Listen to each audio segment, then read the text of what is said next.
যেহেতু ওরা ছাত্রলীগ, কোরআনের সবক দিলাম, 5 জন হাফেজে কোরআন হয়ে গেছে।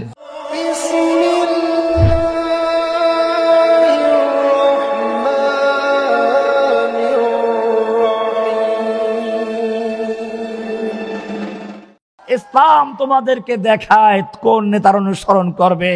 হুনাইনের যুদ্ধে আল্লাহর নবী সাল্লাল্লাহু আলাইহি সাল্লাম যুদ্ধের ময়দানে একা হয়ে পড়েছেন, সৈনিকরা এলোমেলো হয়ে গেছে, হঠাৎ আক্রমণ হয়েছে।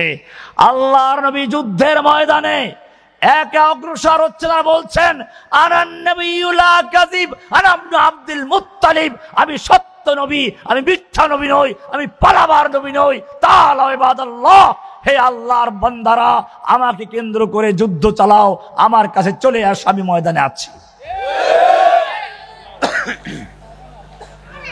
এটা হলো ইসলামের নেতা, ইসলামের আদর্শ, নবীর আদর্শ। কাজী তোমাদেরকে দাওয়াত দেই, তওবা করো। যে পালিয়ে গেছে ভীতু, এই পলাতক কোন নেত্রীর অধীনে তোমরা আর তার আদর্শে বিরত চলো না। তোমাদেরকে ইসলাম বলে তওবা করে ফিরে আসো। কবুল করার মালিক কে? আমি জেলখানায় দেখেছি, আমাকে তো কারাগারে নির্জন বাসে রাখা হতো, কেউ যাতে মিশতে না পারে। ওই বিল্ডিংয়েই লোক দেওয়া হতো বাছাই করে। ছাত্রলীগের ওই সকল নেতা কর্মী যারা আবরার ফাহাদকে পিটিয়ে রাত ভর নির্যাতন হত্যা করেছিল, ওদেরকে দেওয়া হলো। আমি যে বিল্ডিং এ ছিলাম ওইটার দোতলায়, আমি ছিলাম 4 তলায়। যেহেতু ওরা ছাত্রলীগ, কাজে আমার আসা যাওয়ার সুযোগ ছিল। কোরআনের সবক দিলাম। আজকে যখন সবক নিল, আলহামদুলিল্লাহ। এখন যদি সেই আবরার ফাহাদকে যারা পিটিয়ে হত্যা করেছিল তাদেরকে দেখেন, আপনি বুঝতে পারবেন না এরা কোন মাদ্রাসার থেকে দাওরা ফারেক হয়েছে। 5 জন হাফেজে কোরআন হয়ে গেছে, বাকিরা সবাই কোরআন পড়তে পারে, মুখে দাড়ি আছে, তারা জুব্বা পরে, মাথায় পাগড়িও পরে মাঝে মধ্যে। এখানে কোরআনেরটা বাতিল হয়ে সংবিধানেরটা বহাল রাখা হয়েছে। মদ হারাম করেছেন কে? সূরা মায়দার 90 নম্বর আয়াত পড়ুন, পরিষ্কার বলা আছে, ইয়া আইয়ুহাল্লাযীনা আমানু ইন্নামাল খামরু ওয়াল মাইসিরু ওয়াল আনসাবু ওয়াল আজলামু রিজসুম মিন আমালিশ শাইতানি ফাজতানিবুহু। নিশ্চয় মদ, জুয়া, মূর্তি, লটারি এগুলো শয়তানের কাজ, খবরদার এগুলো শয়তানের নাপাক কাজ। এর থেকে তোমরা বিরত থাকো, তবেই তোমরা সফল হবে।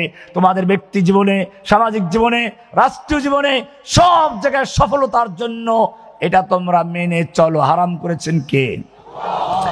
কোরআনের এই সূরাই 90 নম্বরের পরে 91 নম্বরে ব্যাখ্যা দিয়েছেন কারণটা কি। কোরআন বলছে, ইন্নামা ইউরিদুশ শাইতানু, নিশ্চয়ই শয়তান চায়, আইয়ুকিআ বাইনাকুমুল আদাওয়াতা ওয়াল বাগদা ফিল খামরি ওয়াল মাইসির, মদ এবং জুয়ার মাধ্যমে তোমাদের সামাজিক জীবনের অশান্তি সৃষ্টি করা, পরস্পরের শত্রুতা সৃষ্টি করা, ঘৃণা সৃষ্টি করা। ইসলাম যে ভ্রাতৃত্ববোধ তৈরি করে দিয়েছে তা ধ্বংস করার চক্রান্ত করা হয় এই মদের মাধ্যমে।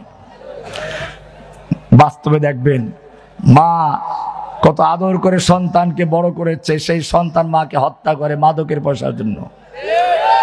সমাজে ডাকাতি, ছিনতাই করে মাদকের পয়সার জন্য। কোরআন পরিষ্কার বলে দিয়েছে, ইন্নামা ইউরিদুশ শাইতানু, শয়তান চেষ্টা করবে, আইয়ুকিআ বাইনাকুমুল আদাওয়াতা ওয়াল বাগদা, তোমাদের সামাজিক জীবনে ঘৃণা তৈরি করার জন্য, শত্রুতা তৈরি করার জন্য, ফিল খামরি ওয়াল মাইসির, মদ এবং জুয়ার মাধ্যমে, ওয়া ইয়াসুদ্দাকুম আন যিকরিল্লাহ, এবং আল্লাহর জিকির থেকে তোমাদেরকে গাফিল করার চক্রান্ত করবে।